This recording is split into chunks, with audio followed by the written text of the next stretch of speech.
How was your week? How was my week?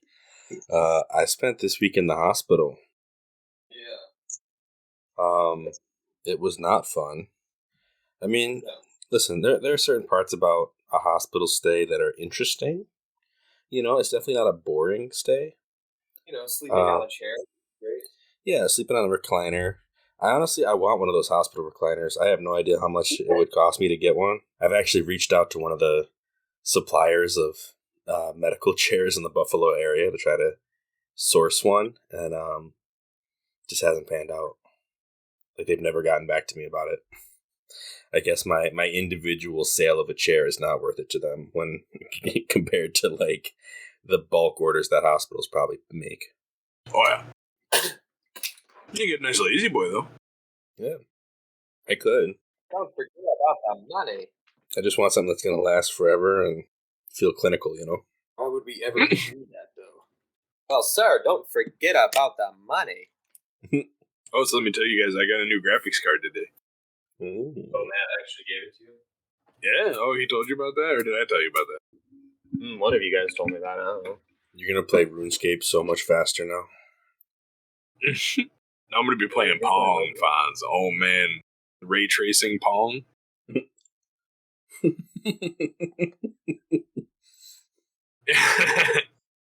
You can trace the one ray, the ball. The one ray, yeah. Guys, I don't have notes. I have 0 notes. I'm flying by the seat of my pants because I was in the hospital and I didn't want to go back through the game footage and take notes while I was there. I do have some notes. Great. Just as per high school, I pretty much have no notes. I mean, I played it. What more do you want from me? Yeah, exactly. I read it. What more do you want from me? My notes. I was in school. Yeah, I literally wrote them down. Now I'm like, where are they now? There was one point I wanted to make, and I don't want to forget the point that I was gonna make. It's a cool point, but I'll feel like I'll forget it if I don't know where my notes are. Don't forget about the temple. Hey, there were some characters in this one. don't forget about it. I got one joke that I want to make, but it's for later. I'm sure we'll be making all kinds of jokes, but there's one I want to make. I know as soon as we start, there's one thing I want to throw some shade at as soon as we get to it. Oh, snap. Okay, well. What, the whole desert? Well, I mean, kind of, but... Throw some shade at the whole desert, though.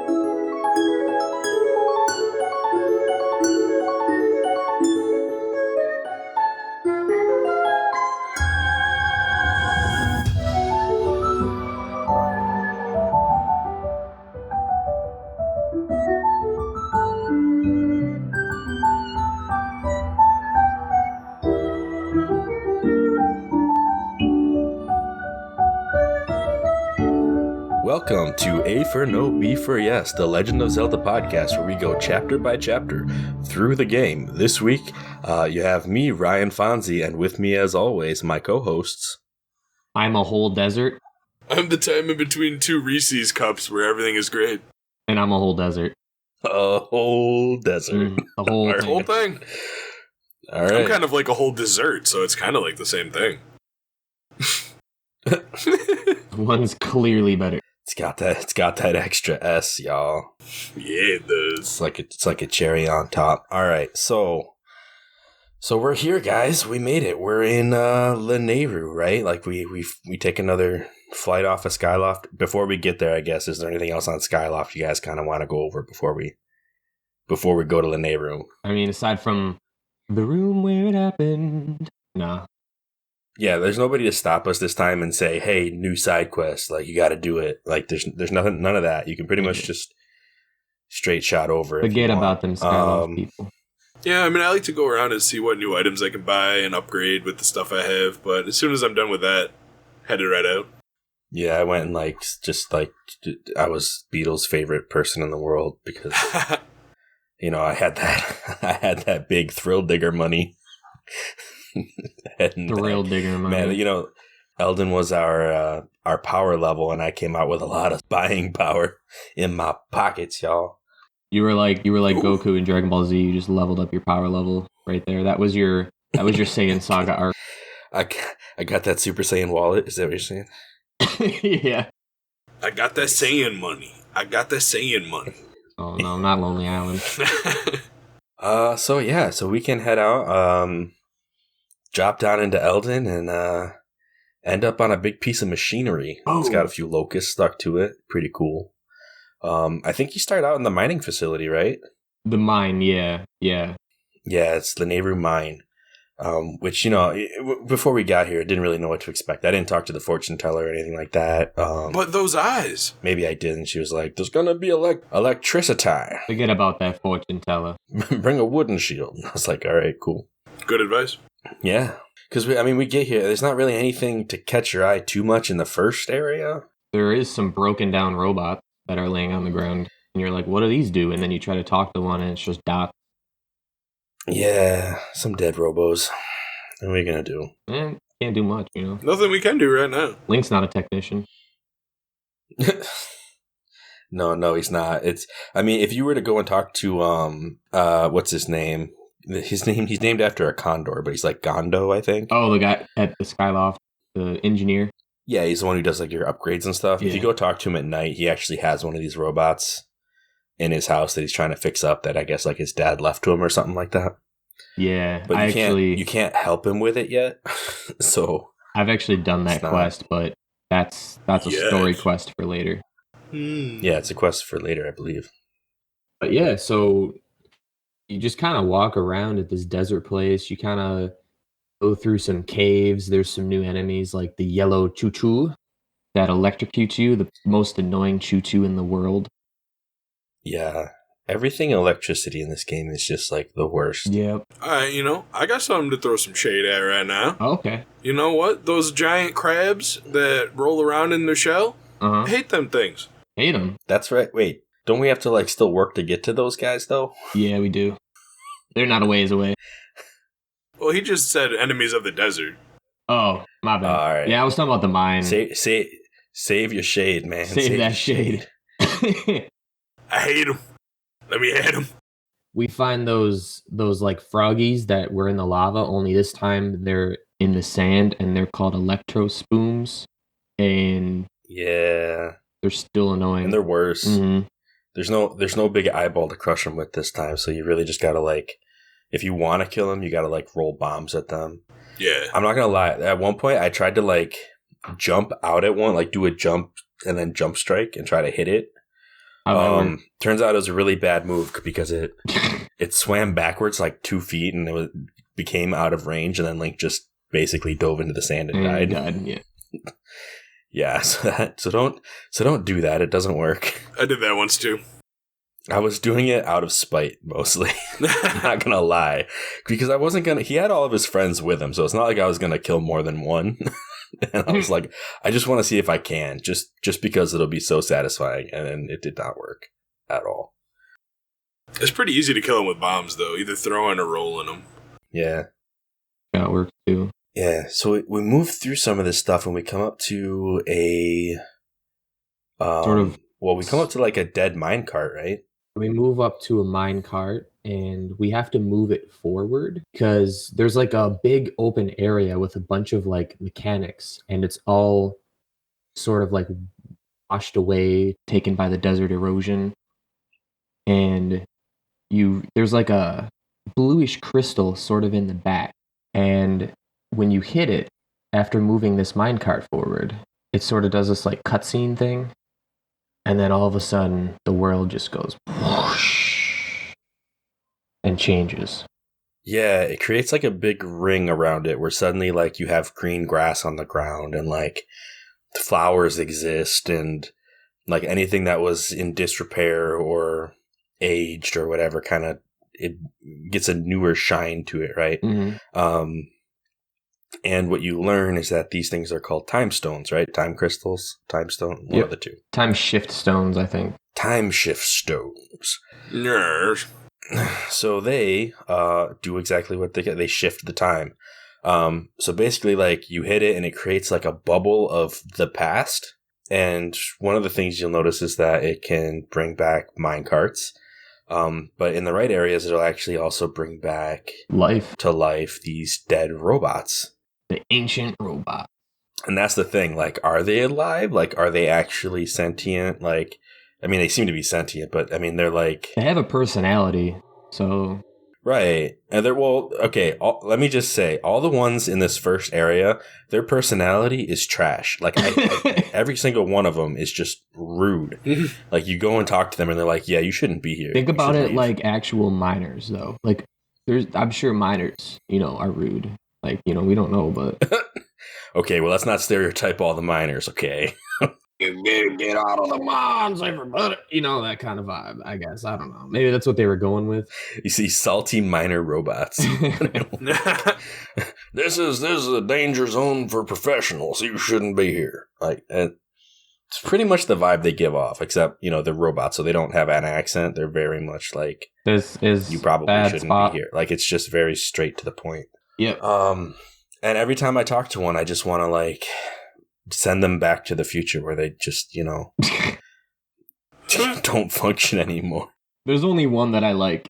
Yeah, there's maybe like 2 or 3 that were okay. Because one is like, oh, you're probably wondering how these claws work or something like that. Like, there's just like, because they're all like digging at the walls with like these big bladed claw looking things. Being that they're working in the mines. I don't know. Some cool stuff. I've heard theories that, like, the Ocarina of Time was made out of time shift stones. I was gonna say that. Yeah. I don't know where that's sourced from. I don't know if that's, like, in one of the books or something, or if that's just a fan theory. So, it is in... Because I was just going over this the other day with Cameron. When I was playing through the game, but it's in the Hyrule Historia, that the Ocarina of Time is made out of one of the time shift stones. It's kind of wild. Right? It's same color, so... Yeah. To me, it seems like one of those things where, in Hyrule Historia, like, they say a lot of things in that book. But, I don't know. It just feels like one of those things where it's like, I almost feel like the Ocarina of Time is more magical without that. Mm. Maybe that's just me. Like, I feel like they really did a lot in the Ocarina of Time game to, like, play up the power of music and specifically songs played from an ocarina. They didn't say anywhere like, oh, it has to be an ocarina made of time shift stone. But, I mean, hey, I guess if you're going to, like, take the entire world and, I don't know. I mean, really all you do is, like, open and close doors, right? So maybe it's like you're shifting those time blocks through time using the time shift stone song, It's probably just a convenient explanation at the time. Like, when Ocarina of Time came out, I doubt that they had all that planned out, but by the time they'd gotten to where they'd made time shift stones, they're like, hey, we had an Ocarina of Time, why don't we just have that be made out of this thing we just made? Yeah, that sounds cool. I mean, that would make sense, right? It does stuff with time, and the stone does time. Like, yeah, exactly. I feel like that was just a convenient match that they made. It's like in Star Wars Episode 1, where they had the Force, and then they were like, oh, let's try to explain the Force in midichlorians. Yeah, it's exactly like the midichlorians to the Force would be the time stone to the ocarina. Hey, Miyamoto there, what color should we make the time shift stones? Probably blue to match the ocarina. It'll make a real cool trivia point later. Yeah, right. Okay, great. I mean, they're not the same color, though, because the time stones are like a deep purple. And ocarina is like a light blue. Which, I mean, aren't the farthest away on the spectrum, but they are a little different. Maybe time aged the time stone. Yeah, maybe it's just like was crushed into a powder, so it was like a lighter color, and then like it was molded into the ocarina. So okay, and then it's got some other stuff in there. Yeah, so it's mixed in with 50% time stone with some other stuff, or some force crystals or whatever. You can figure it out. It's all good. It's some midichlorian in there. Depends on how you look at the ocarina, because some pictures of the ocarina in Ocarina of Time are very, very deep purpley blue, and then some of them, like if you look at like an illustration of it, it's light blue, sort of like if you hit a time shift stone, it turns light blue, and then some of the pictures are like a deep blue, almost indigo.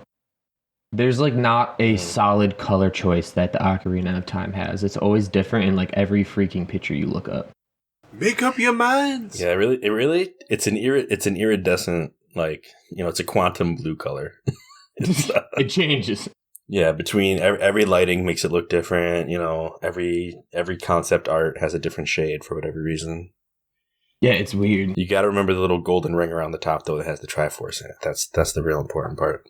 Yeah, like every picture of it is just different. I've seen someone that had one in real life and it was blue, so Oh, it's got to be the right. That's gotta be the right color. I mean, you can't just replicate something without it being correct, right? No. That's illegal. Oh goodness. All right. So this is, I guess, far before the Ocarina of Time was ever manufactured.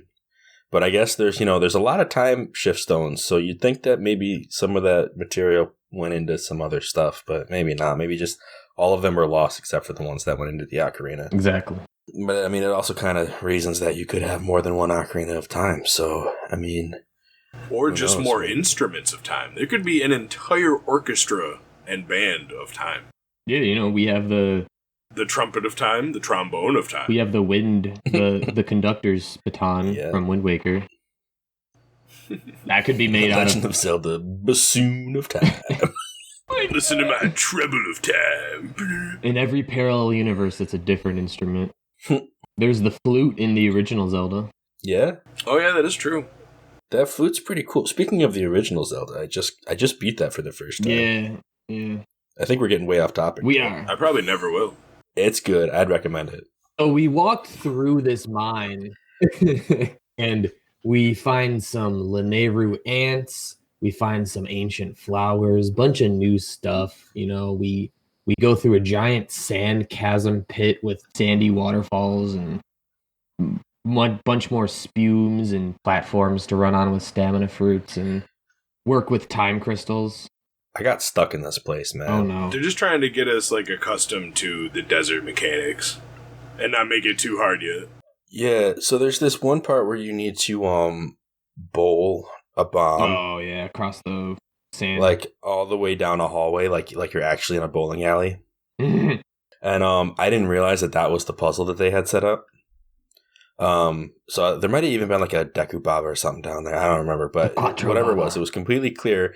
But I was like, okay, so there's a time stone way down this hallway, but I don't think I can hit it. I think I even pulled out the bug and tried to fly it down, and it ran out of juice and died on me. And I was like, all right, well, I guess I have to hit some other time shift stone that's on the other side of a wall somewhere. So I literally went to the map, figured out where the closest time shift stone behind a wall would be to get the right circle to hit this area. And ran all the way back to it because I had the one I was looking for was literally all the way back. And based on the map, it should have actually radiated through the wall. And I was like, all right, I think I got this. And I went all the way back again, and it just didn't do anything. And I was like, you gotta be kidding me. And eventually I figured it out. You get to roll a bomb down the path. But I spent an unusual amount of time in this area because I backtracked for no reason, thinking that the puzzle was, I have to make sure something way before this is set right. So that was rough. That was just the first rough thing. There's going to be a lot of rough things this episode. Well, at least that's a good thing that's the last time shift crystal before we leave the mine. Yeah, right? You think that the mine would be a little more significant, but there's actually just about nothing there. There's even some side rooms that just gives you rupees or certain bugs. But there isn't exactly story. It's not driven by these robots don't give you any critical information. They really just are annoyed with you for being there. You exist? What's a human doing here? And yeah, you get a few small odds and ends before you get let out into the great Lanayru Desert, right? It's Cameron's favorite place. Oh, I love it. Yeah. I mean, it doesn't make sense that they're mad at you, though. Just imagine if you're, walking around in a random factory that's making something. You think everyone's going to be like, oh, look at this guy. Hey, how's it going? You on a tour? Thanks for coming by. They're going to be like, get out. What are you doing? Don't even know what Link is because he's a human. Yeah, well, that's the other thing. In the beginning of the story, how, you have those pictures, and we talked about the intro where, Fee is talking about the goddess at war with the demons, with like all of the land races. Mhm. One of those land races, quote unquote, are these robots, which would lead you to believe, okay, maybe they are supposed to be like a whole sentient race of their own.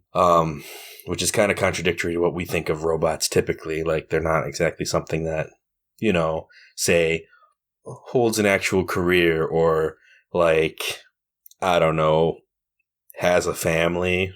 Mhm. Basically, these things are supposed to be one of the races. Like, they're one of the ones that the goddess Hylia went to war alongside, along with, like, you know, the Magma and the Kikwi. They're actually more like sentient golems than they are robots?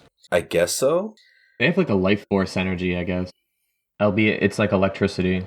Which really puts a damper on it when, like, you know, on present day, they're all, like, rubble on the ground, all destroyed and broken apart.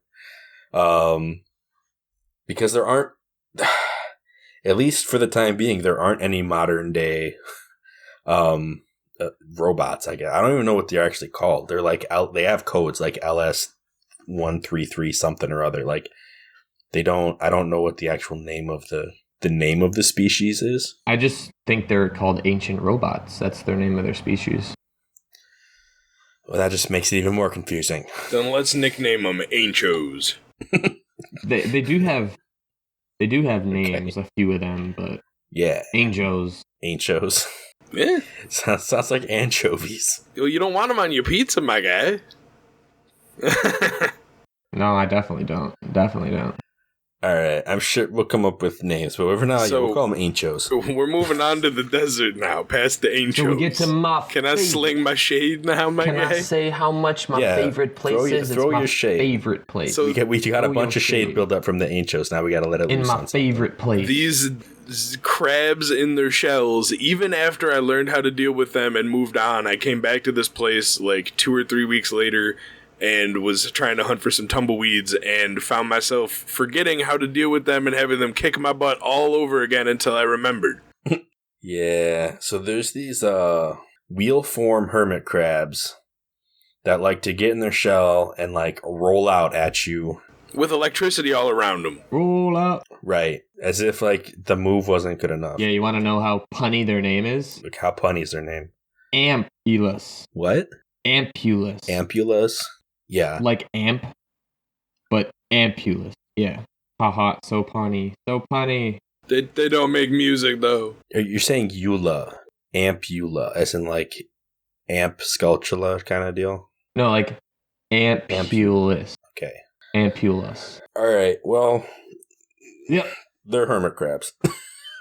And they're terrifying. Yep. They're electricity-covered hermit crabs. They're literally the worst. And like at first, they're just like a problem. Like you get down and they just like they come at you from all directions. Like they're pretty much invincible most of the time you're fighting them. And they're deadly. But I mean, you might get the hang of it. You might learn, okay, you can get them to run into stuff and kind of take them out that way. Yup.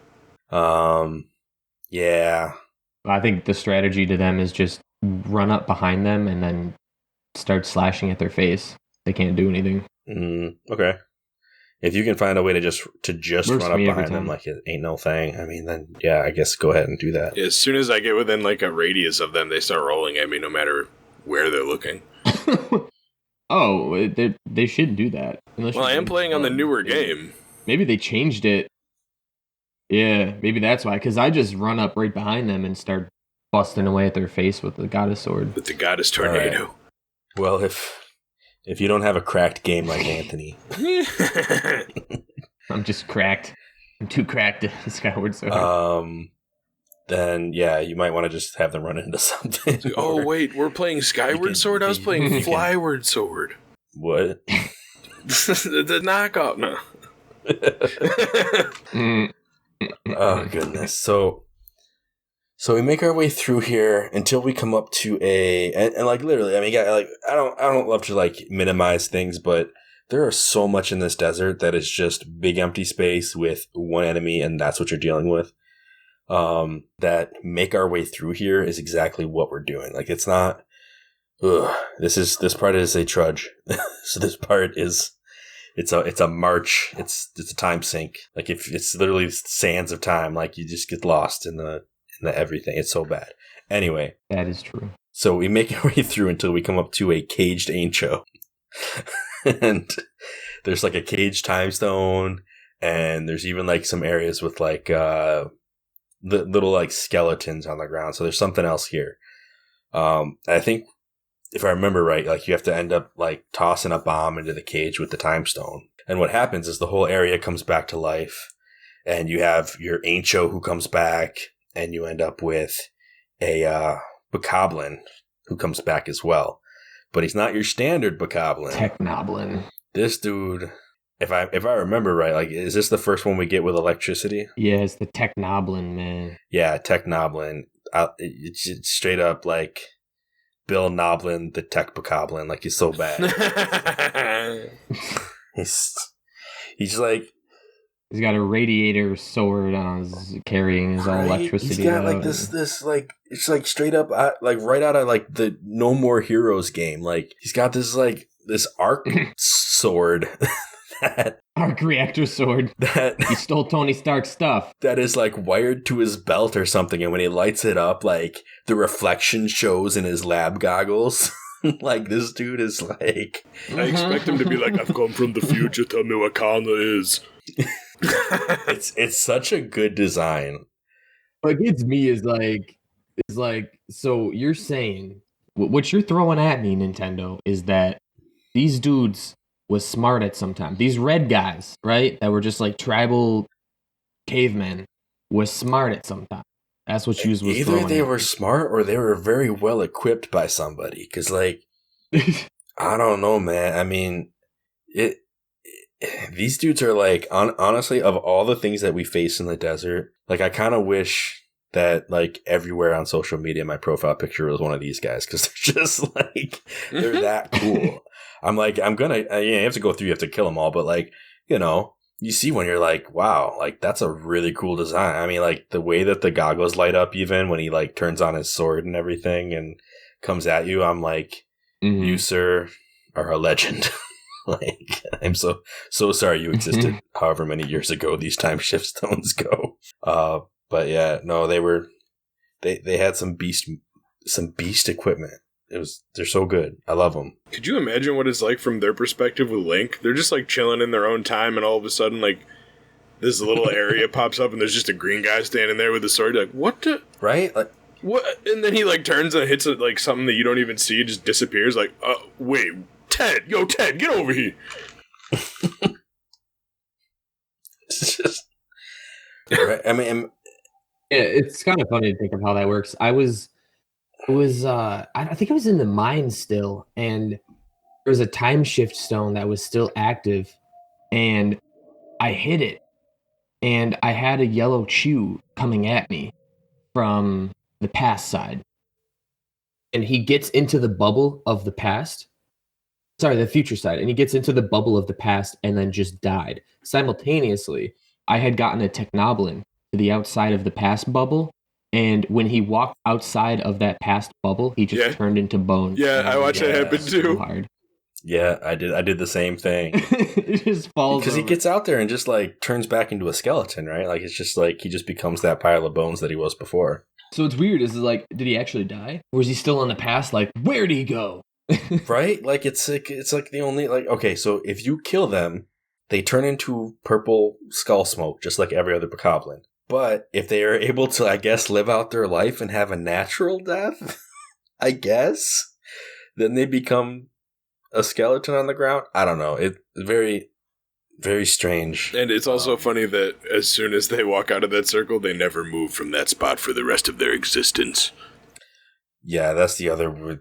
Because you think that their life would just carry on, but they die right there. They were so confused at Link. They built an entire scientific facility in that spot to try to test where did this green man go. They never moved from that spot because hoping one day he would come back. It's like the Rick and Morty episode where they're waiting for him on the other side of the gate. Oh, yeah. No, yeah. That was a good episode. I guess that, if anything, that kind of confirms that, like, NPCs and mobs in the Zelda series don't actually ever move from their post. Like, it's just kind of canonized that they're always there. You know? I don't know. Some of them have like a spot they walk through, but yeah. Once you introduce time travel to a game, it tends to stop making sense, and in this case, it's just a little more obvious than normal. Because Link can just go in and out of this time stuff like it's nothing. It doesn't matter. Like he can be there when the time stone activates. The goddess sword protects him. He doesn't disappear. I guess so. Yeah, enemies just die wherever they were. I mean, clearly these robots, like, even though you go back in time to a part where it was, like, vibrant and, like, full of life and they're doing all of this work, like, when you unshift the stone, it's like, clearly that's all they ever did until they died. Like, I don't know. There's just a lot of stuff about it that don't make no sense. They never got nowhere, man. Yeah. Well. Yeah, but once you kill those scientists, the Technoblins, you free the Aincho, and he's like, "Oh man, thank you for getting me out of here." And he's like, "Wow, your hook beetle sucks. Let me upgrade it for you." This is some seriously obsolete tech you got here. You need to upgrade this. He's like, "I'll see what I can do for you because you saved me, but like, you're not giving me much to work with here." Like, gives you a like a claw attachment for it, right? So you can like grab stuff, pick things up. You can pick bombs up from like trees that are around the desert and blow up those stupid birds. Yeah, I always clear the birds out before I even approach an area. I don't think I had to actually fight one bird the whole level because I was just do that I hate those drone birds. warfare. It's like this. What this whole level is, it very quickly becomes just that. Like everywhere you go, it's just a standard operating procedure. I'm gonna launch my beetle. I'm gonna grab a bomb. I'm gonna toss it somewhere. Rinse and repeat. We're just gonna keep doing that. Yeah. Everything's gonna work that way. It's like suddenly these hermit crab wheel things have become platforms for us to get across the sand, but it doesn't really make a difference because all you're doing is beetle warfare. Go grab a bomb, drop it on the little shell dude, run out to the shell, get to the next platform. I wish I could say that, like, you know, like there were some really interesting puzzles and the way they did some of these set pieces was just amazing. No, I honestly, like, this was one of the first parts of this game where going through it, even in my head, I was like, the makers of this game do not respect my time. like they are pretty certain that I was not going to get bored with this, and they guessed wrong. I don't know. You know what's fun though? What's fun though? You guys ever like try to shed a cactus naked? Like when you cut it and it like loses some of its spikes? Yeah. No. Oh my God, I sat there for like 5 minutes trying to clean off this cactus. Turned it from green to white. Okay. It was like the funnest. Listen, people, this is how unentertaining the desert is that I spent 5 to 10 minutes shearing a cactus, okay? Because I thought that was more fun than doing the desert. That was the entertainment. Oh my. Yeah. I don't blame you. Yeah, speaking of the birds, though, they're called hroks. The hroks are a species of cormorant. How do you spell hroks? Hrok. Hrok. Oh, okay. Rock. Okay. Isn't the aren't they called Helmaroks in Wind Waker? Yep. Okay. Same thing, I think, just a different species. Oh, okay. I don't know. But hroks, they don't like them. Probably my least favorite enemy in this whole. One of them dropped a bomb or rock thing on me and knocked me off of the invisible sand bridge that is somewhere in the desert. You know, like you're like walking on sand, but it's actually there's a platform there, and he knocked me off of it, and I drowned. Yeah. Like I said, I would always clear out the area before I even got in because I knew that they were bad news. Some of the worst enemies.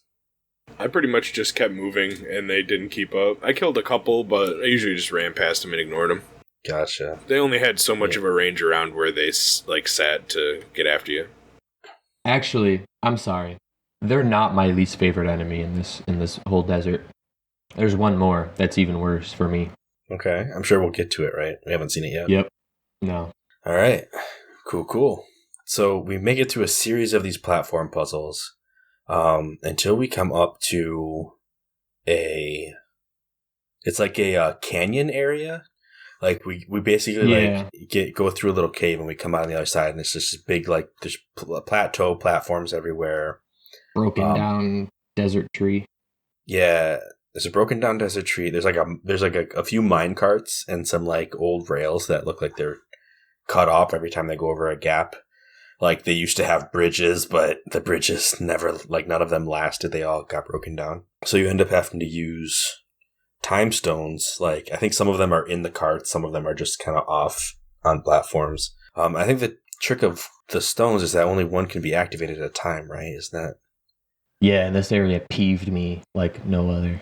I'm sorry to hear that. It was a little annoying, yeah. Yeah. I just couldn't. I don't know. This part, it was a welcome reprieve from the desert. I'll tell you that. Like, I was like, oh, something different. This is fantastic. Like, I don't have to stand on any shells. I don't have to kill any more hermit crabs. I can just kind of do some time stone puzzles. It's fine. This is good. I was okay with it. Refreshing. I am going to say, like, because one of the things you do is you actually hit a time stone up in that broken down tree. And you send the tree back in time, and it like grows back into like a giant tree, and that was like a really cool visual. Yeah. You said there was no visuals in the desert. What are you talking? No, not in the main desert. The main desert's horrible. That's true. I will not take that back. But the big tree was pretty nice. But yeah, basically you make your way across these platforms and through the tree. Again, just making our way through because that's what we do. There's no story in any of this. It's literally just, hey, guess what, Link? You're in the desert. Deal with it. We get past the tree and what we come up to is the Temple of Time. And I think even our dude Gorko is out here trying to figure out how he's going to get in because the entrance has been destroyed. Yeah. And that's probably the biggest set piece of this entire area is the Temple of Time, its existence in this game. I know last episode we talked about how the Chosen One was going to go through the Gate of Time or something like that, right? Like they were going to, I think it was more referring to Zelda, but either way, she went to the fated place to go through the Gate of Time or something like that. And so what we learn is that it's actually the Temple of Time that we're standing at. It's like, oh, snap, like this is here. Snap.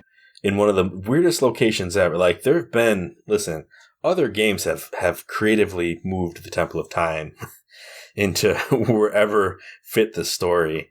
Putting it in the desert is definitely, like, one of the weirdest ones. Which, I guess it necessarily wasn't it was a forest at one point. I mean, according to the tree that we bring back to life, yeah. Yeah, I don't know. I mean, there clearly was a lot of, like, grass spots and stuff like that. There weren't very many other trees. Other than the one big one that come back, at least not that I remember. So I don't know. There were some trees scattered around the desert, but I don't know if I'd say it was forest worthy. It was a grassland. Let's say that. Yeah, it was a luscious grassland with trees and water. Yeah. So now it's here in the middle of this canyon area, and Gorko's doing his research. He's like, yeah, there's something special about here, but I can't get in. I want to get in and see more. And so you can't actually get in here at this point. It turns out there's supposed to be an entrance connected through I don't even remember what the dungeon is called. Is it because it's not the mining facility? It's a whole different facility, right? We can't not know this. Just know that there was like crumbled entrance at the Temple of Time, and I'm like, you're a Goron. Why can't you just lift these heavy boulders and get us in there? I have something to say about that later on, but you know what? Speaking of, okay, hold on, real quick, rewind. I hate bringing this up now, but I kind of have to because it just hit me and I can't let it go. Y'all remember back in like the what was it? Not the Earth Temple, right? The one with the magmas. Mm-hmm. Yeah. You remember how lead, or I don't remember if it was lead or cobalt. Either way, the one that had the bomb bag and like left it behind was like, oh man, I can't get through this gate. I left my bomb bag on the other side. Like, this is a tragedy, Mm-hmm. Yeah. He could have just, Yeah, Yeah, he had 5 bombs on him, and I know this because he gives them to you when you get out. First of all, how's he carrying 5 bombs without a bomb bag? Second of all, why didn't he just throw a bomb and blow up the door himself to get his bomb bag back? Like, or since he dug his way into the temple in the first place, why didn't he just dig into that room? Right. This is what I'm saying. Okay. Who wrote this? Anyway, back to this. We have another destroyed gate with a bunch of rocks in the way and a Goron. And Mr. Gorko can't lift up these little tiny boulders. Oh, so heavy for a Goron. Yeah. But no, Goron can't lift some measly boulders. He's a smart Goron, okay? His muscles aren't as developed. He's that nerd Goron. Yeah. He's not very athletic like the rest of us athlete Gorons, okay? So, oh goodness. So it is just the Lanayru mining facility, by the way. So he says that there's a connection between this and the Lanayru mining facility, which, for me, got me all kinds of confused because I'm like, am I supposed to backtrack again and go back to like where all the little dudes were actually like running a mining operation, or is this different? Turns out it's different because what you have to do is kind of further traverse the rest of this canyon area. There's actually like a time stone hidden up on a tree or something, and you can get back through and head back out to the main area where we just spent an unreasonable amount of time getting through. But it's like a different side. Yeah, you go into a different side, but you end up kind of going back all the way around and like hitting the first side anyway. So, and I mean, I guess in theory, if you already knew the map, you probably could have just gone this way to start, but I've never been, I never remembered that much about the game to even try it, so I wouldn't know. This is the part where we have to like hit the power generators, right? This is that part. Yeah, we get back out to the main area, and the first thing we come across is big old Sansi that's like too big to get across. Sophie comes out and she's like, hold on. I'm getting some kind of signal. It's coming to me. I think I got a map for this place that's like different than the one you have, and like overwrites your map to make it look like the map of the past. Which I guess this whole area was, grassy as you'd expect from the time shift stones, but also like had a bunch of paths carved into a giant circle, which I mean is indicative of like a park or something, like maybe this was like, the grand entryway towards the Temple of Time or something like that. But also it's a mining facility, so that doesn't really work out either. The themes and the visuals of this area don't mesh together well. I think it's like just a walkway over the grass. Like they build like a walkway of like, what would you call it? Like this has like what, 15, 16 sides to it. This like structure, and like it leads to either the Temple of Time or the mining facility. Well, I guess it would be 12, right? Because isn't it like shaped like a clock? Oh yeah, I guess it would be 12. Yeah, so it's very much, I mean, in that respect, I think it is very much like, okay, Temple of Time, here's some time themes. Here's our little clock pathway you can walk around. I mean, maybe the Lanayru mining facility, like, used to be underneath a grassy area, Like maybe this was like their, what would you call it? Like a campus, almost? Like this was like... Your campus? Yeah, Lanayru right? Mining University. Well, no, I mean, this campus can be used for a couple different things. I mean, like Geico, I think, has what they would call like a campus or something like that. It's just basically the area around their building.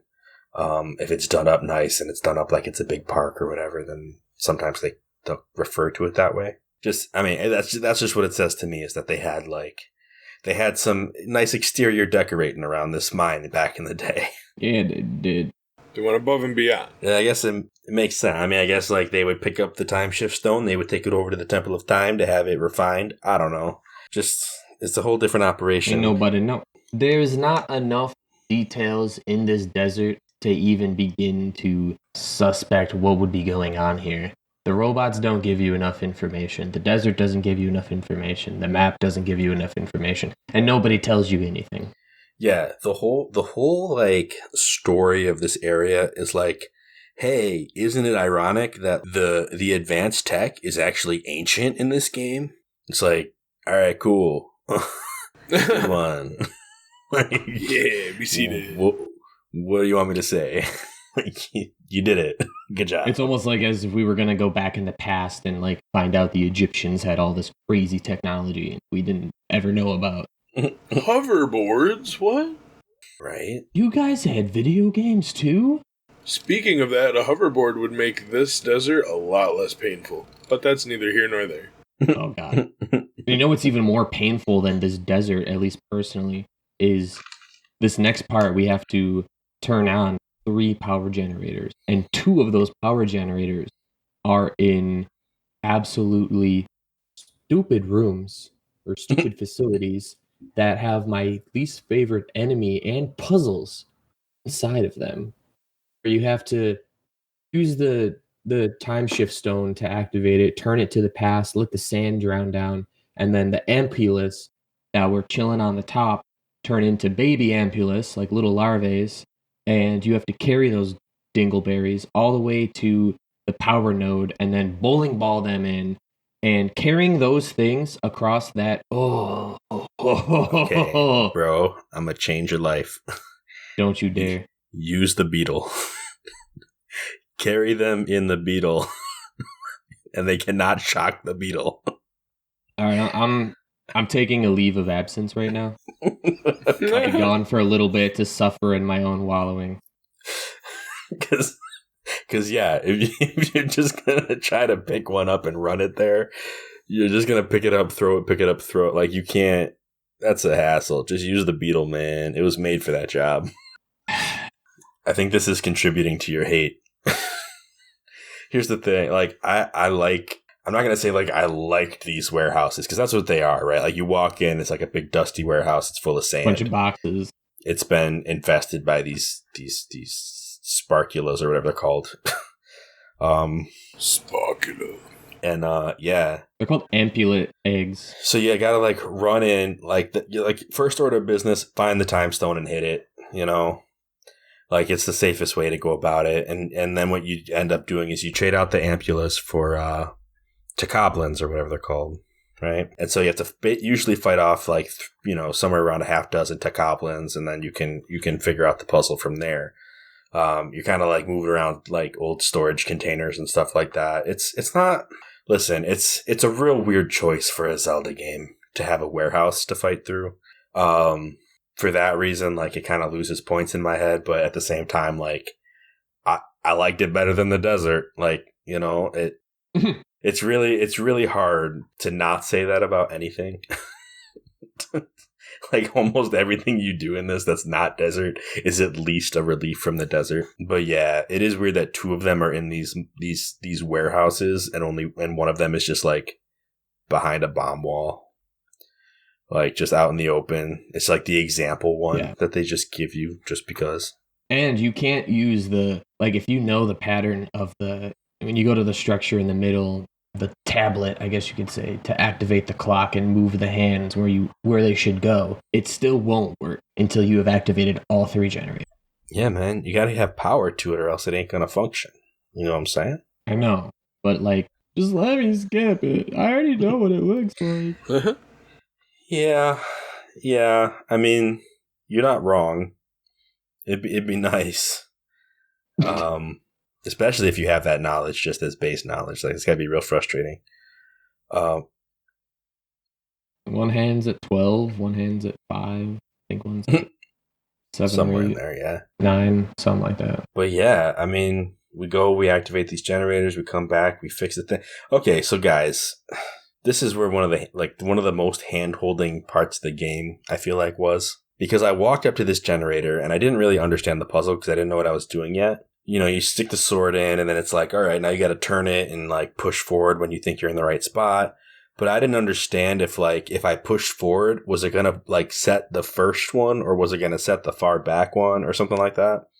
So I was like, all right, let me test this out. So I get into the puzzle once, kind of see how it works, and then I exit the puzzle.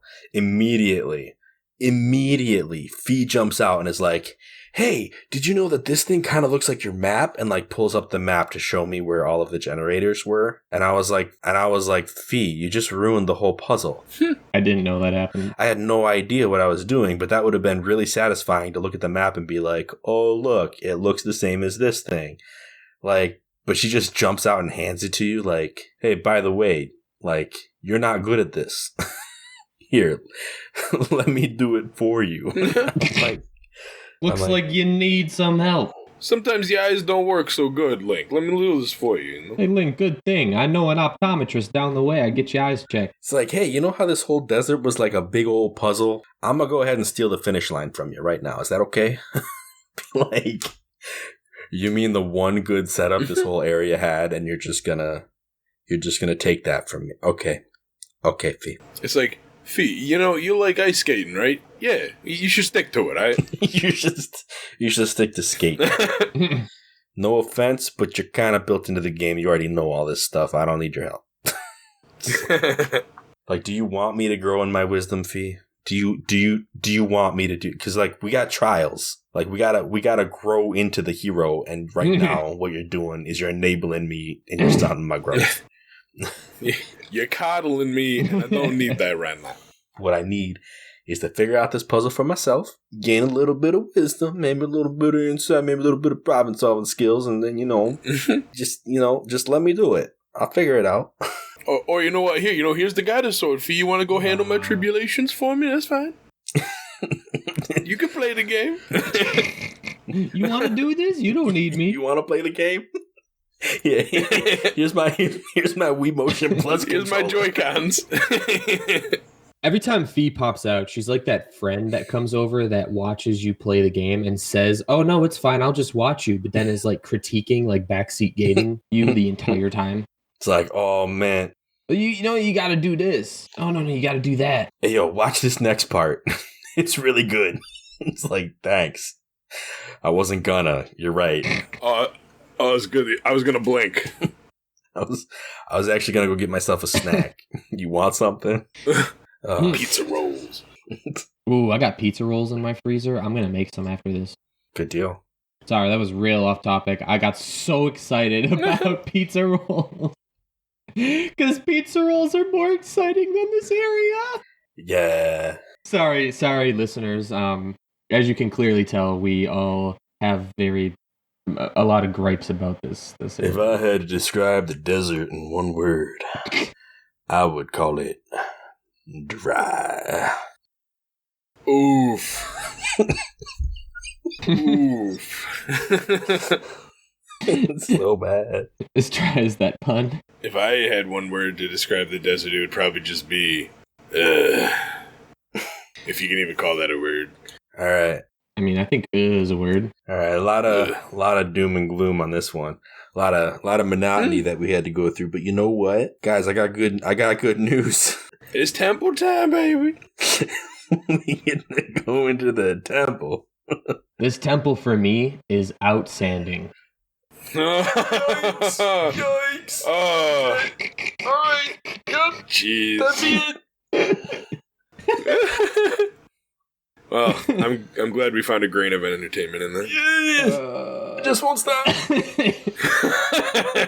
Oh goodness. It's so bad. Oh jeez. You brought on the storm, Fonz. Sandstorm. Yep.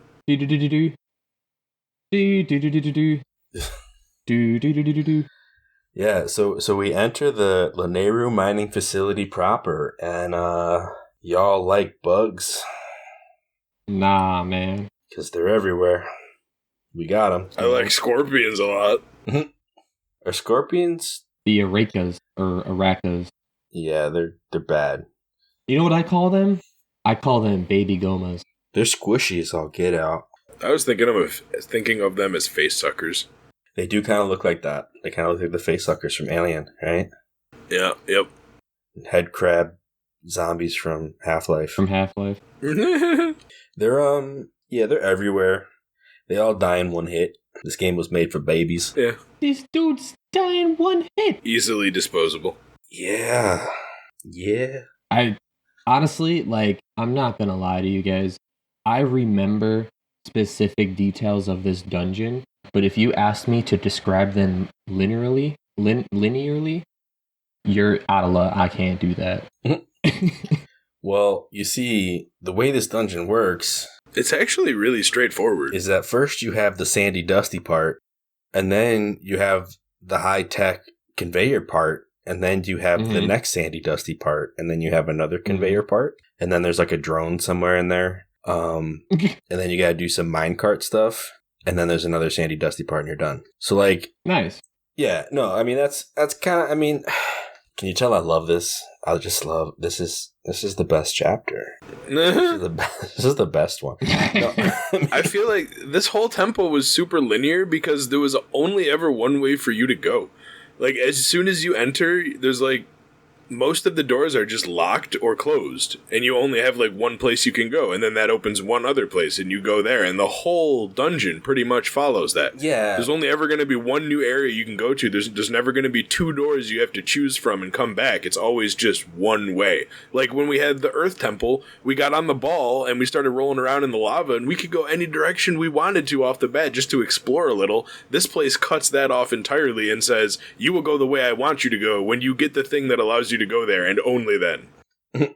Yeah, there's a few like kind of side rooms that you could venture into. Yeah, but other than there were like a few minor loops, but like they really weren't anything. They were just for like extras.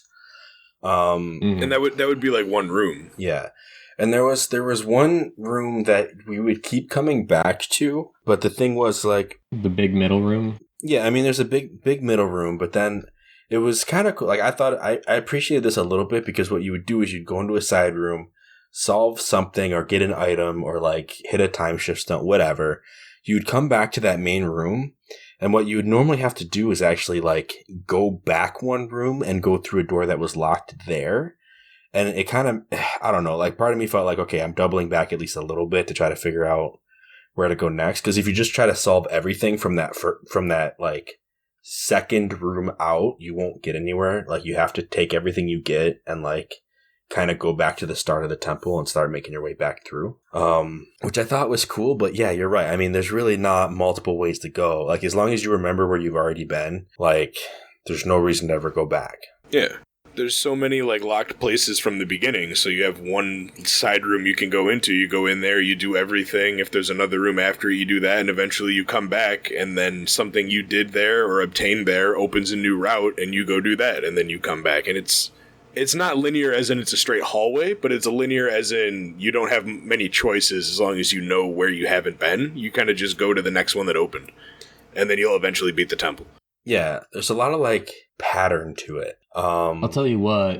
The room where it didn't happen, where there's like all the sandy piles on the ground with the spikes and like spike traps, and then there's when you actually get to like the top with the platforms you have to jump across, and the froaks, those giant pufferfish frog things. Oh boy, that part. Yep, the ones that are straight out of Pikmin. Yep, I hated that part. I didn't mind the conveyor belt parts. I thought those were fun, but this part was... And of course, me, being the adventurer I am and hungry for money, I... Cleaned the whole room. Right? Cleaned the entire room. Cleaned the entire room. Yeah, no, absolutely. Yeah, me too. It took like 20, 30 minutes. I will tell you, though, I thought physics meant more in the game when I first approached those puffers. I thought no matter which direction or no matter what part of it I hit, I'm pushing it from this way, so it's going to go that way.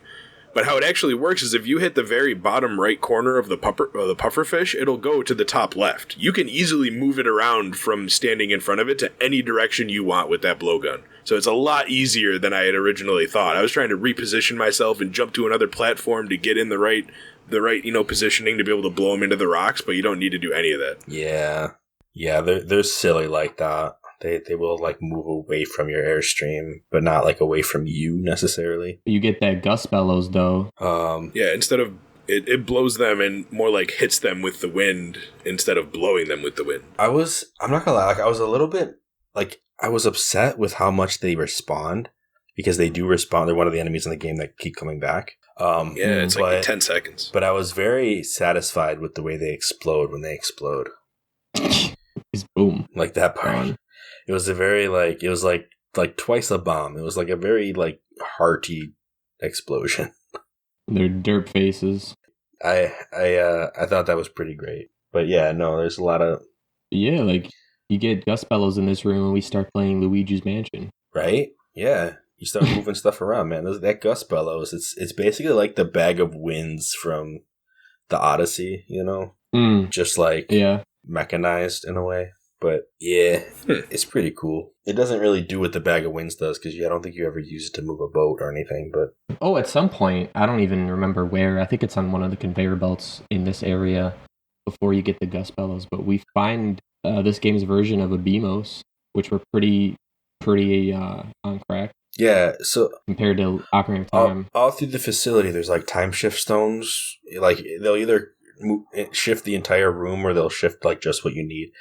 But a lot of times that ends up being where there's a BMOS. Like sometimes it's like on a mine cart and you just move it along. But the BMOS, like they look like a pile of rubble with a BMOS head on top. And then into the past they like spring into a giant tower. But that tower you can just like cut down with your sword, just swinging left to right. And when they get down to the bottom, you stab them in the eye and they explode. It's pretty great. So confession time.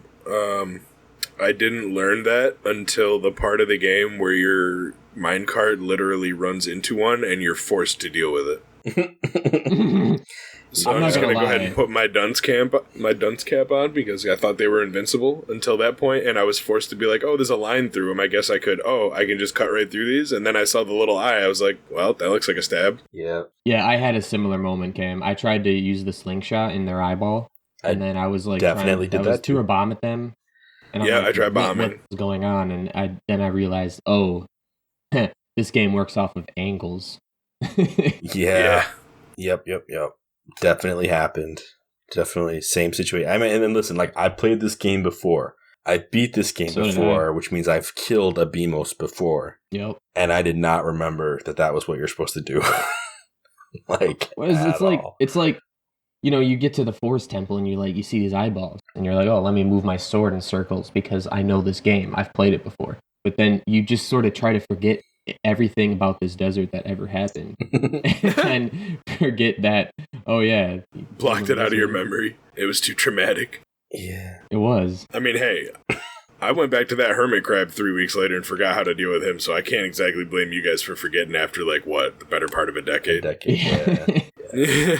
I'm honestly confused at what's next. I know that there's some centrobes. Yeah, I mean, there's literal drones that, shoot rockets at you. I mean, I know that when it sends little minions at you that have, lines on them that you can cut to make them go away.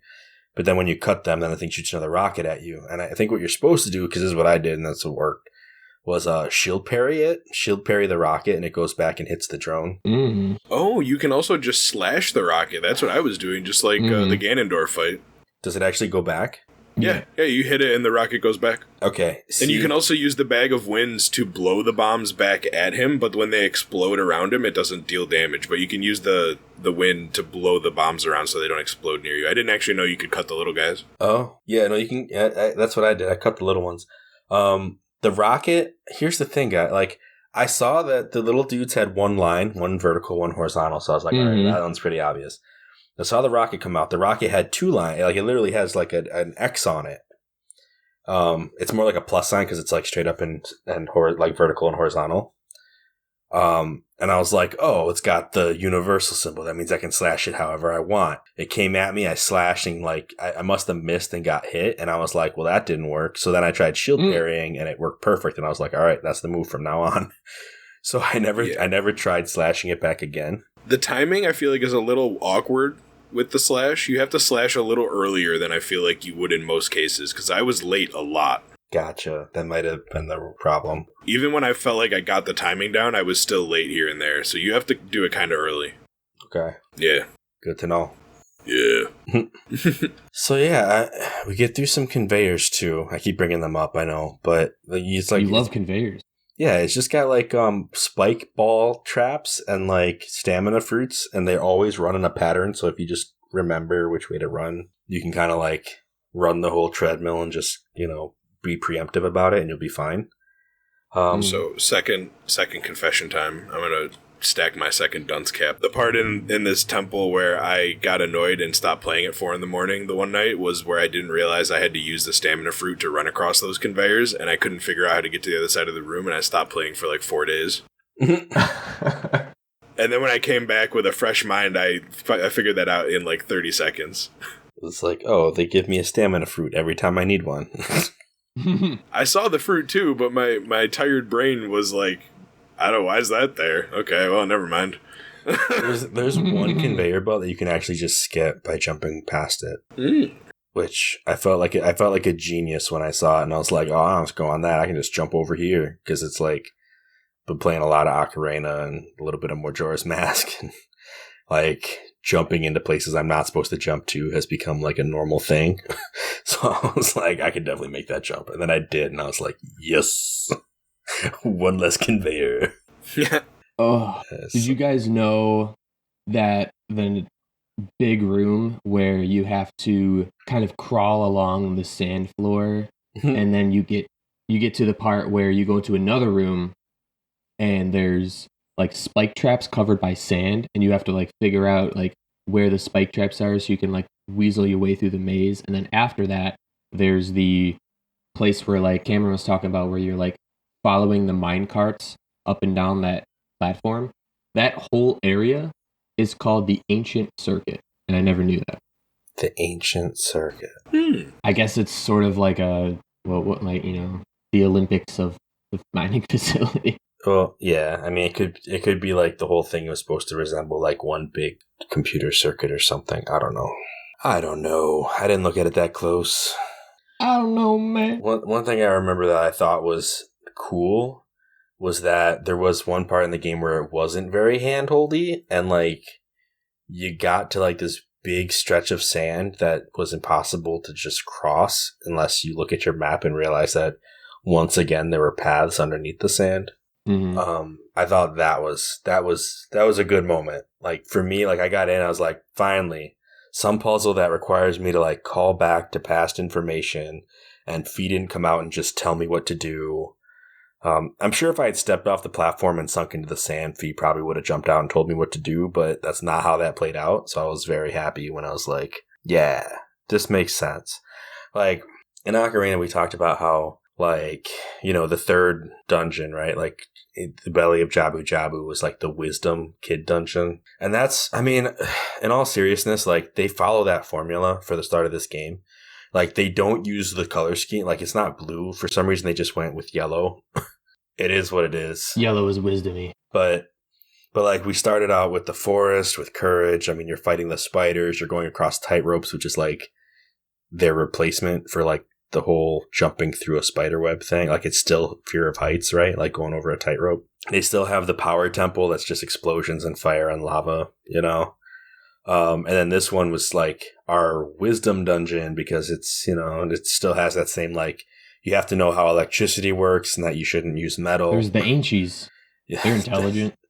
The Ancients are intelligent. I don't know if I would call them wise, but they're get out of my mining facility. A lot of information. But you know, wisdom a lot of times is about like the practical application of like philosophies and lessons learned and stuff like that. So like, it's good to have knowledge, but if you really want to use that knowledge to your own benefit, you need the wisdom. Yeah, so like knowing that if you have a sand sea, there might be a path underneath it is like one of the examples where they actually kind of tested your quote unquote wisdom in this game. Yeah, a lot of places they just really didn't, and like the electricity is another, you know, big thing. I was like, that's like the new, like they really leaned into that part of it. Because, I mean, we had electricity in Ocarina of Time, and it was associated with the wisdom dungeons. Like, they had electrical creatures in them. But, like, I don't know, it wasn't really about that back then, and now it is. Like, now it's all about that. So, I mean, I guess I get it. I mean, the use of electricity and, the actual creation of a circuit. I mean, I'm going to say, like, we didn't figure that stuff out in a day. Like, that was... took a lot of theory and a lot of guess and test and a lot of like that is like one example of where wisdom is used today. Yeah, technology, man. It's good stuff. So yeah, I mean that's kind of the world go round. I know. So that moment just made me think of that and like, you know, kind of just call back to Ocarina. Like they're literally reusing the formula, but they're not reusing the color scheme anymore, it seems. Which is fine. Like that's not what this game's about. Forget about that color scheme. Forget about it. It was useless. Didn't give any additional meaning to the game. Nah. Well, I haven't gotten far enough to see it, but if they're following that formula, then that would mean that after this dungeon, there's like a break before another dungeon where some stuffs happens. Some stuffs do happen. And I've still only just barely beat this temple, so I have no idea. Lots of stuffs happens. Yeah, I don't know. Is next? Nah, the game's over after this. That's it. The game's over after $60 this. for this. This is the ending. Good job, you made it. Climax. We're gonna beat Girahim, save Zelda. We're definitely not only like a fourth of the way through the game.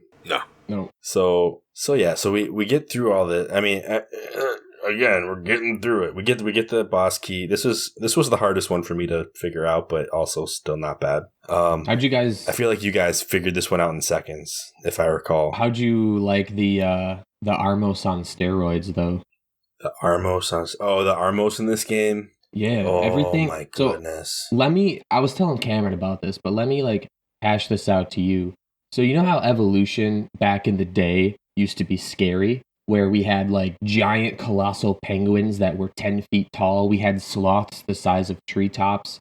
Everything was more dangerous and beefy.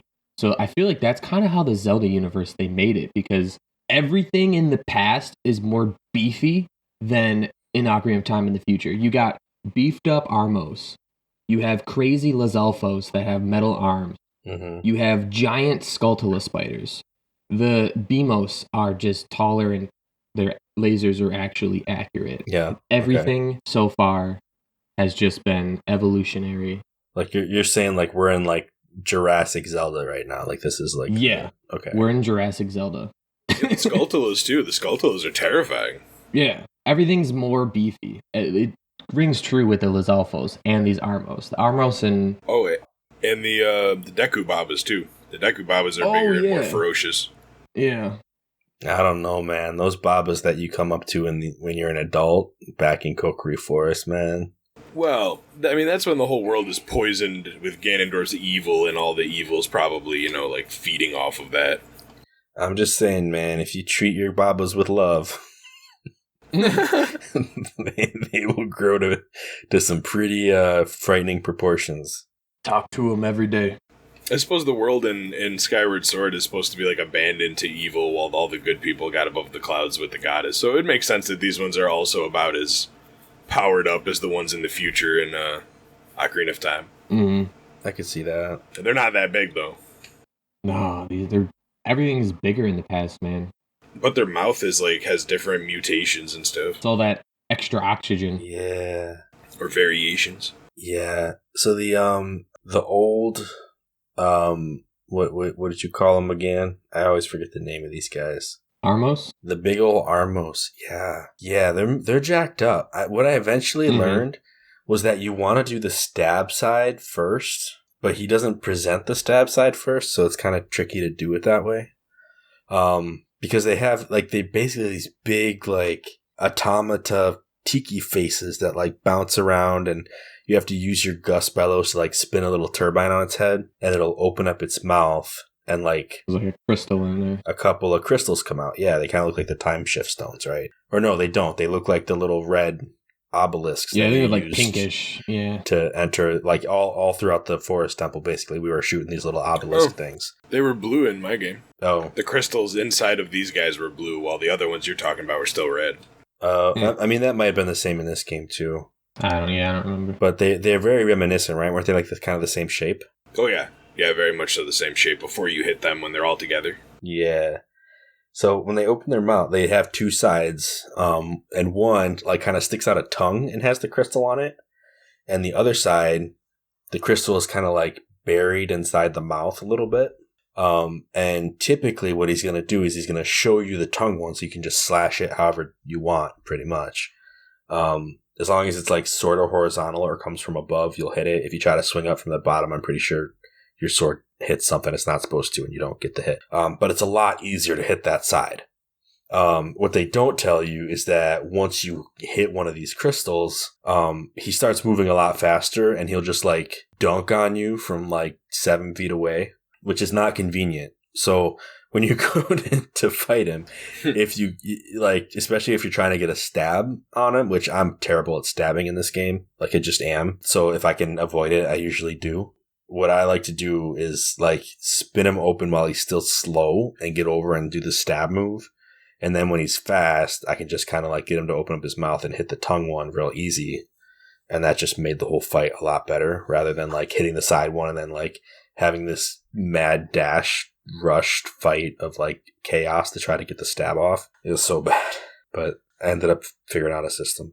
So that worked. You had to fight 3 of them, right? I think so, yeah. Yeah. Well, 2 in that room for the boss key. Yeah, 2 out of those 3, I actually destroyed both crystals the first time I had them open their mouths. I got over and did the stab fast enough.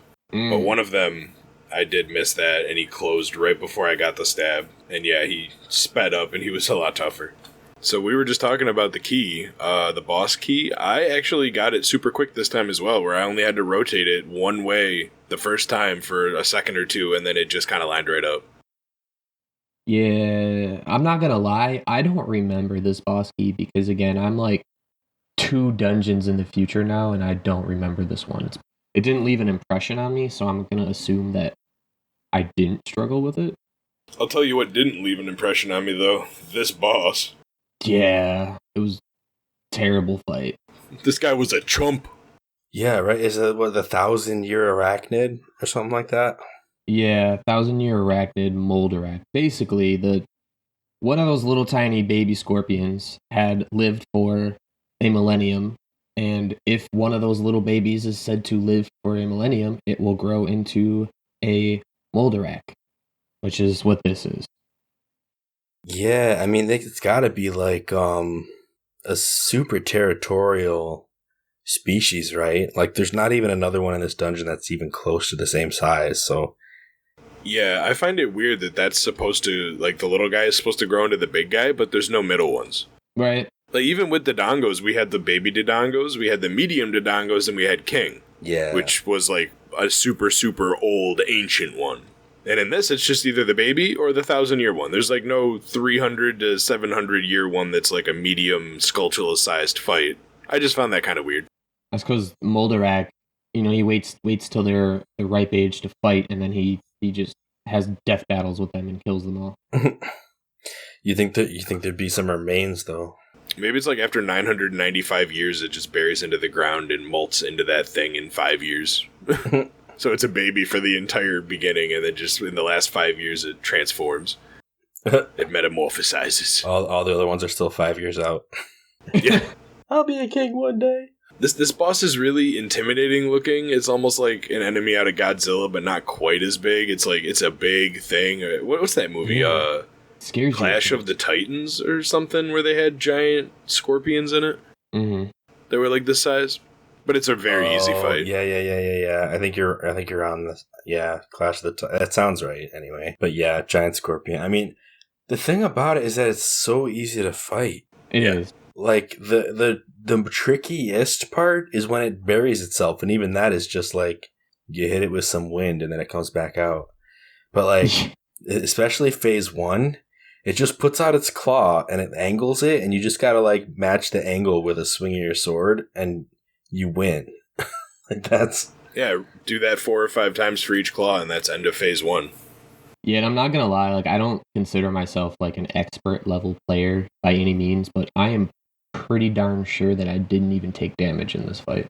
Yeah, I might have gotten hit once just from a tail swipe, but for the most part, it was a cakewalk.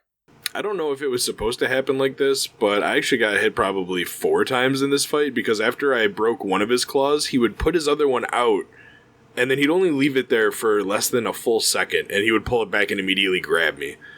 He only did that, he did that 3 or 4 times. But I wasn't sure why it was happening. Like, he would put his claw out, I would go to swing, and before I could even register how I should swing, he would be pulling back to grab me, like, immediately. Yeah. And I was like, this doesn't seem right, but whatever. And when I got done with that phase, I didn't get hit again. Yeah, he did that to me once too, actually, now that I think about it.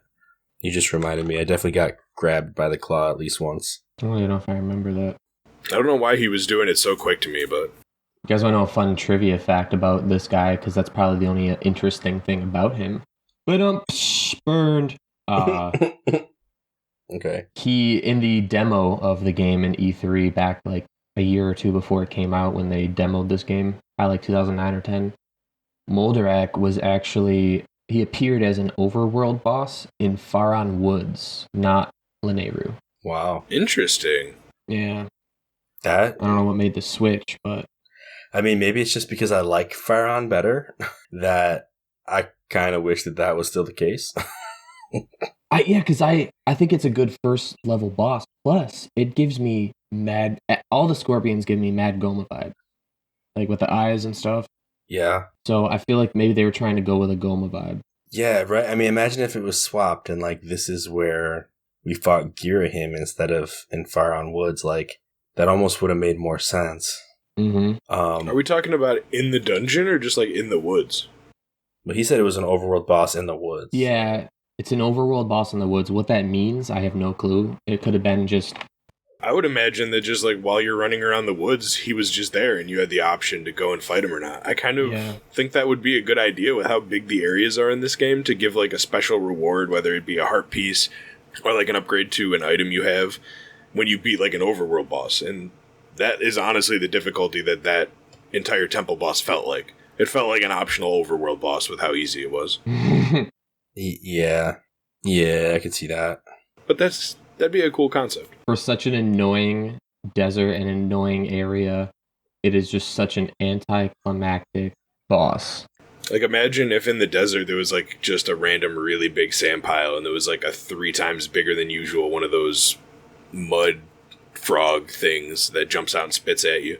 And it had, like, weak points that you had to throw bombs at or hit with your thing or whatever. And it was, like, an actual, lengthy fight to get an item. Look at us coming up with better stories. Give you something fun in that desert. So we beat this guy and the room, like, drains of all of its sand, right? Mm-hmm. Which is kind of a cool effect. Like it definitely looked a little bit like a toilet flushing or something. Like it was kind of strange. Like because like when you finally drop, one of the things you realize is that the sand didn't actually go down all that far because you can like look up and find the door that you came in through, and it just the scene made it seem like a lot more sand was draining than what actually drained. But I mean that's not really the point, So you get your heart piece. There's another goddess door, as if it was like going to one of the spring. Like it's going to one of the springs. I thought there was going to be another boss fight at the bottom of that sand after it drained. Yeah, because that one was so anticlimactic. You're like, there's got to be something else. That's just what I expected. I saw the sand draining. I thought I was going to go down there and like Girahim was going to be like, "Oh, so you defeated it, huh?" or something like that. That would have been better. Would have been better. And then there was just a door, and I was like, "Oh, I guess that was the boss." Hey. Can we talk about this next hallway, though? Because honestly, this hallway is 10 times better than anything in this dungeon. Yeah, this hallway was refreshing. It's blue. It's very blue. It's very bright. It's very pretty. Wisdom. You come out into this hallway, and you activate that fateful minecart. It's like, it's glorious.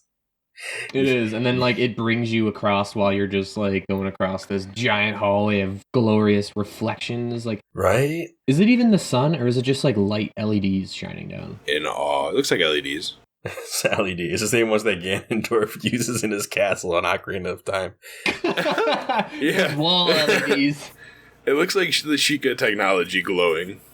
Yeah, this hallway is beautiful though. It's like like in the old game, it's like a watercolor masterpiece. I don't know what it's like in the new one because I know that they toned back the whole watercolor thing. The impressionist art style or whatever. But in this one, it was like I think it just looked like a lot of really cool, intricate circuitry on the wall that was like orange and blue. It still looked really cool. Yeah, it's nice. It's nice. It's a nice reward. It's like, oh, you made it through all of this. Isn't that? This horribleness. Here's just some real pretty look at. Get you over that. And it did. It worked. Here's a pretty hallway. I was done. I was like, I remember I was in a desert. I'm like, this is this is a hall of glory is what this is. This is great. That's what we'll call it from now on, is the Hall of Glory. So we just go on our little free like minecart ride down this glorious hallway of old. And we get to the end and we get back out of our minecart. I don't know. It is what it is. Yeah. We head out, like it's like a little stairway getting out, I think, right? And then we get the best cutscene. It's not actually the best cutscene in the game, but it's like top 5 pretty good cutscenes in the game. Pretty good. Yeah, it's pretty good. A good way to end this, whatever this area was. Yeah, this is like the actual reward for like making it through the first 3 dungeons altogether, is how I feel about it. Because it is like the best scene ever. This is where we get like, okay, guys, grand reveal, right? This goddess's attendant is in fact Impa. No. Nobody Stop. spoiled that for me. Stop it. He cannot. It's not really the biggest. It's not even the coolest part of the scene. It's almost like a throwaway detail where, like, if you're like a fan and you're like, oh, like I think it might be Impa, but I'm not sure. And then like it's like you hear like yell, like you see Zelda and Impa, and Zelda like yells out Impa, blah blah blah, and it's like a little bit of a moment, but not as much of a moment as the rest of the cutscene is. Mm. So you get out here and you see like Impa and Zelda, like I think they like actually open up this gate. You know how last time we saw the big casual like beam of light that Zelda was going to walk through? In this one, it almost looks like something out of Twilight Princess. Like it's like a bunch of pixelated, like I don't even know. It's like a bunch of design work, right? But it's all looks almost digital on the thing. It's like a portal of some kind. It's a gateway that Zelda's going to go through. Yeah, Stargate ZSS, Zelda Skyward Sword. Exactly. So they open up the Stargate, the Oblivion Gate, whatever you want to call it.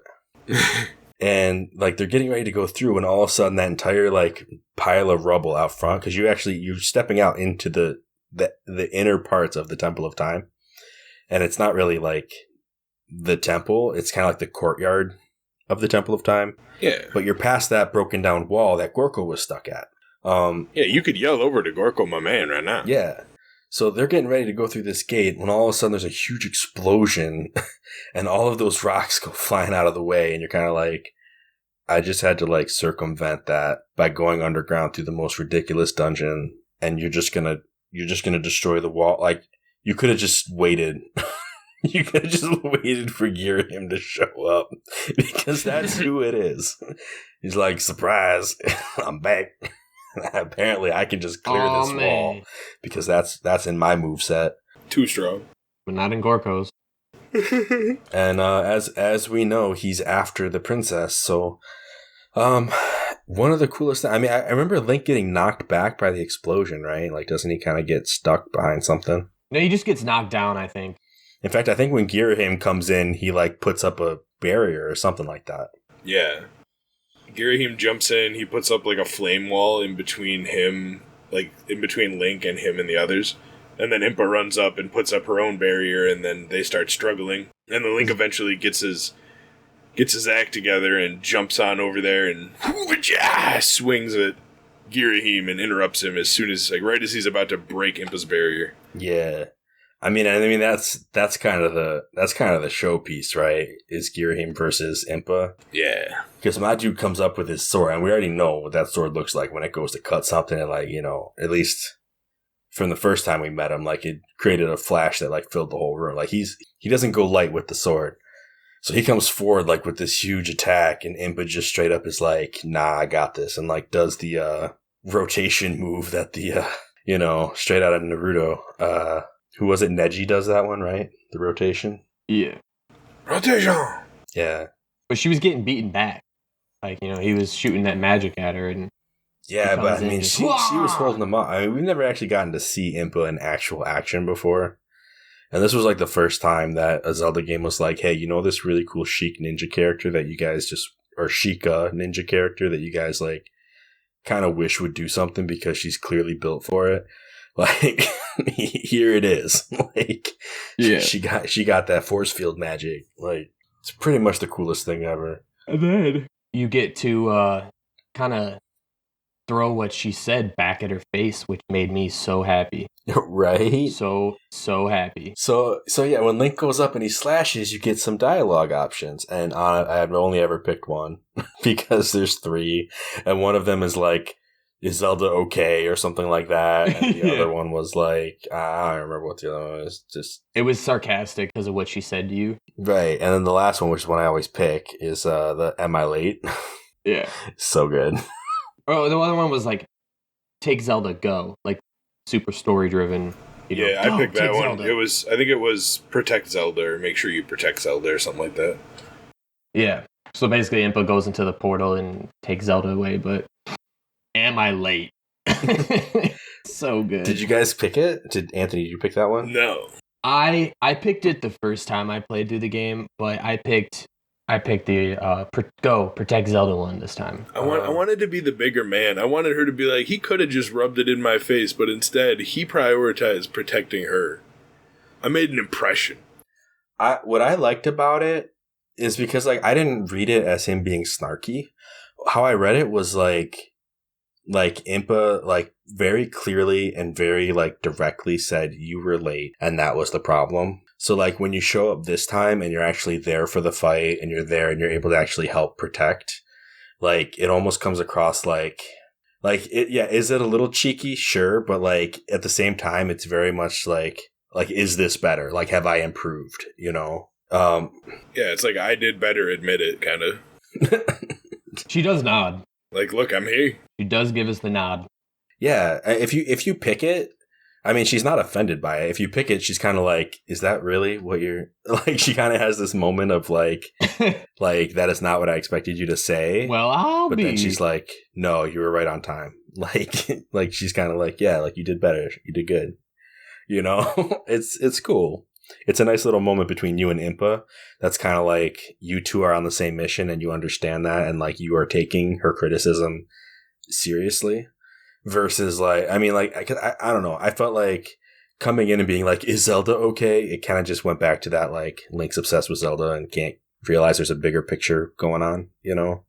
I don't know. That was my thoughts on it. But I mean, I guess like if you pick like protect Zelda, then it kind of communicates the same thing. Like, hey, we're on this together. Like you need to focus on your mission. I'll distract you or him, you know? I think if anything, it's Zelda that's obsessed with Link. The way that Impa had to hold her back the first time. Like, hey, no. I know you want to run into his arms, but no. We talked about this. No. And Link's just standing there like, what? What? Hi. She wants to what? Why would she want to do that? Pretty much. Oblivious Link. Yeah, no, it's cool. And they go through the gate.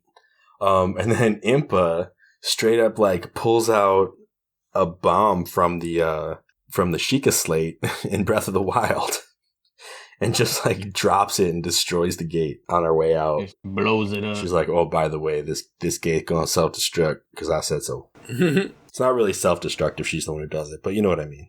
And let me tell you, Girahim is not too happy about what just transpired. No, not at all.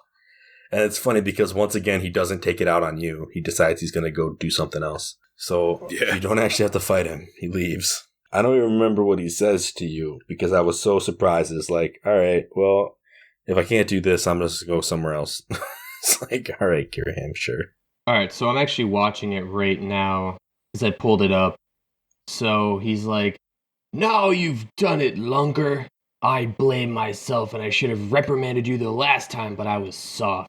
And I'd take pleasure in punishing you, but I have no time for recreation. The next time I'll do more than just beat you senselessly. I'll make the affair so excruciating for you, you'll deafen yourself with the shrill of your own voice. Then he just Brutal. dips. So basically, he's like, I don't have time now, but someday I will. And when I do, you're gonna regret. I love the part where he's like, I don't have time for recreation. Like beating up Link is just like a summer activity for him. Remember, it's an outlet for his stress. That's what he said to us last time. You know? Things weren't going his way, and he had to come get you because that was going to help him get some stress relief. Yeah. If it wasn't for your meddling tunic and your cheeky sword. Girahim. Oh, Girahim. Oh yeah, Girahim actually breaks through her barrier with his sword and knocks her on the ground. Yeah, because that's when Link comes in to like, Yeah. you know, be the hero for like half a second. It's just, And then the options of text, because Link goes, Link, and then it's either am I late, go, or protect Zelda. Those are the three options. oh, I thought one of them was like, is Zelda okay or something like that, but maybe not. I guess not if you're reading it. Forget about Zelda. It's go, protect her, or am I late?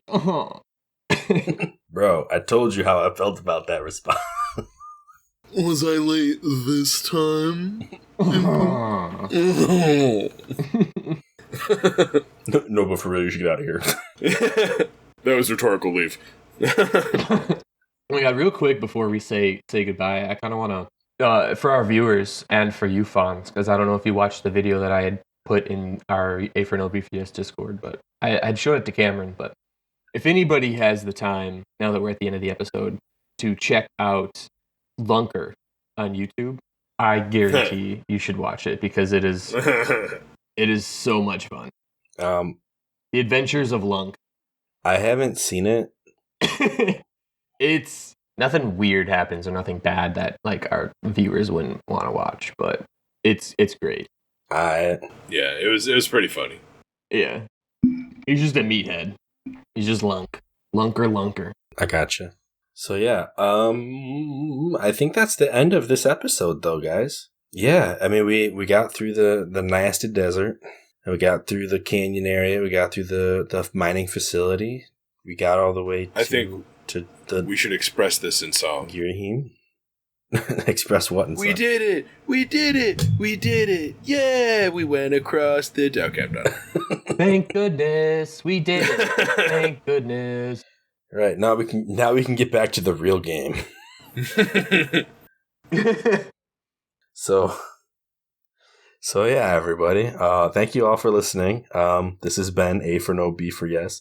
If you want to reach out to us, tell us what you thought about the game. Be the first. You can get at us. Out to us on our social medias at A for No, B for Yes, or our email account at A4NB4Y@gmail.com.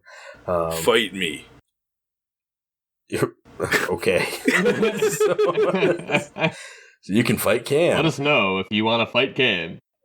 I mean, he's just the space in between two Reese's cups. So it might be okay. Right. I mean, I've fought that space many a time. It's a pretty good space to be in. Sometimes he's a half-eaten bowl of spaghetti, and sometimes he's a half-flat seltzer water. You never know. Or a soggy bowl of cereal. Listen, we've been many things, but mostly we've been waiting to hear from you. So, y'all, reach out to us. Let us know. Let us know what your experiences were. But yeah, hope you guys have a good few weeks until our next episode, and we will catch you next time on A for No, B for Yes. Peace.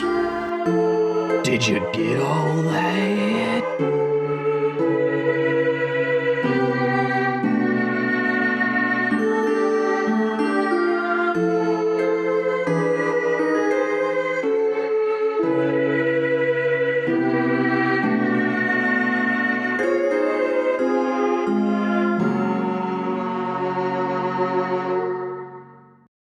Look at my sword is amazing. Give it a lift, ooh, it's glowing like, I don't know.